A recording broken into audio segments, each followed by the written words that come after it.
Well, good Thursday morning, everybody. It is April 15th, and this month is moving right along, isn't it now? And we are continuing to work our way through the 10th chapter of Acts. And today I've decided not to finish it. I thought about last night about finishing the chapter, but I decided I'm going to break it in two. So we'll finish chapter 10 tomorrow. And we're going to stop short. We're going to finish at verse 43 today. So we're going to be picking up chapter 10, verses 34 to 43. And if you remember where we've been at here so far in this story of Cornelius and Peter, Cornelius had his vision of Peter wanting Peter to come see him. Peter had his vision of the sheep coming down with all of the unclean animals and the proclamation that, take and eat. And we talked at length the last couple of days about that symbolized that not only that all things were considered clean as far as food, but also all people. And it was important.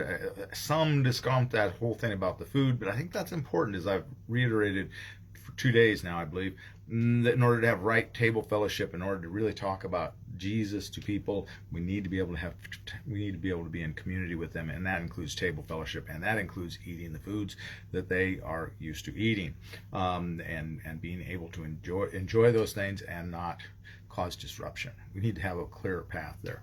So that's where we leave off today.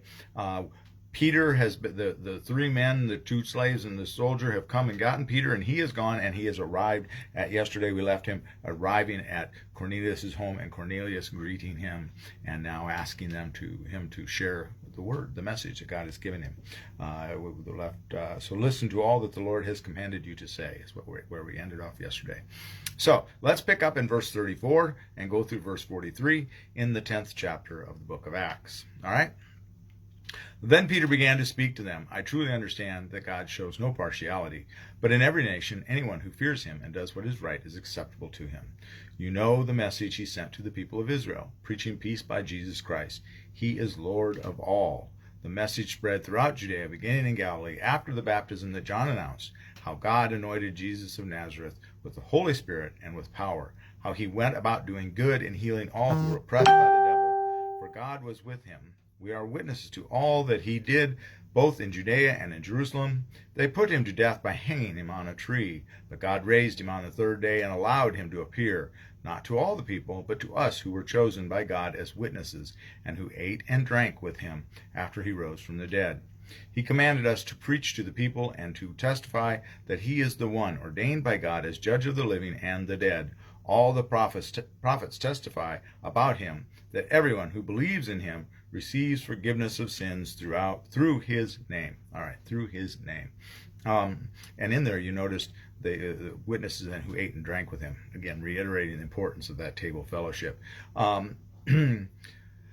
Peter has started off saying that God shows no partiality, but that in every nation, anyone who fears him and does what is right. It's not just about believing and fearing, is it? It's also about doing. And I think that verse there pretty much signifies that, or drives that point home. You accept him and you do what is right. And it talks about the preaching of Jesus' message to the people in Judea. It talks about John's baptism, and that after John's baptism of Christ, that's when Jesus' ministry really kicked off. Now, we don't really know where Jesus was before that. Sometimes there have been stories that were created early on in the church, 3rd, 4th, 5th century, because people were uncomfortable with not knowing what Jesus was up to for about 30 years, save up to age 12 where he was in the temple. So there's 20 years that are missing there. But we just have to deal with that. So that's the way it is. There's a gap. But after that baptism, that's when the Holy Spirit makes that proclamation. This is my son, and with him well pleased, and Jesus' ministry kicks into high gear, and he goes all around. And because of that, they crucify him. But we were at the end. Remember when Jesus appeared again? No matter which gospel you're going to go with, you have a great, the commandment to go and preach. He commanded us to preach to the people and to testify that he is the one ordained by God. He is the one. He is the way to God. That is the way and the truth and the light. Everyone who believes in him receives forgiveness of sins through his name. Remember that. We do have a bit of a problem today in that many of our denominations, we have a great number of people that are, especially in the clergy, that are really basically Unitarians. It's very prevalent in several denominations, the UCC, the Episcopalians, the Disciples.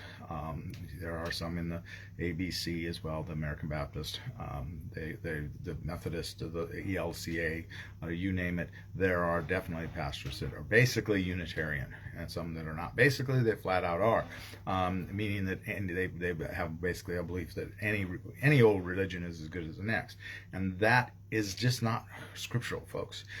We need to stick with this. We need to stick with the forgiveness of sins are through Christ. His name. It's through him. We can argue about how that works, and I'm happy to debate that, and I'm happy to contemplate exactly how that works, but that's how it works. It's through that, through his name.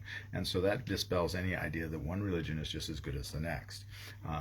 We would, by virtue of being Christ followers, we must believe that Jesus is the way and the truth and the light. That is just simply the way it is. We have to believe that he is the one through whom we have access to the Father. So that is where I'm going to leave you out. Reasonably short one today. I'm trying to bring these back down in size. I've kind of got up to about 10 minutes. I'd really like to keep them a little bit shorter than that. So I'm going to try to cut this one off today here. We will finish chapter 10 tomorrow, and Saturday we will jump into chapter 11. So don't forget that today is Thursday, and so we do have drive-through communion. I'm still doing drive-through communion from 5 to 5:15, okay?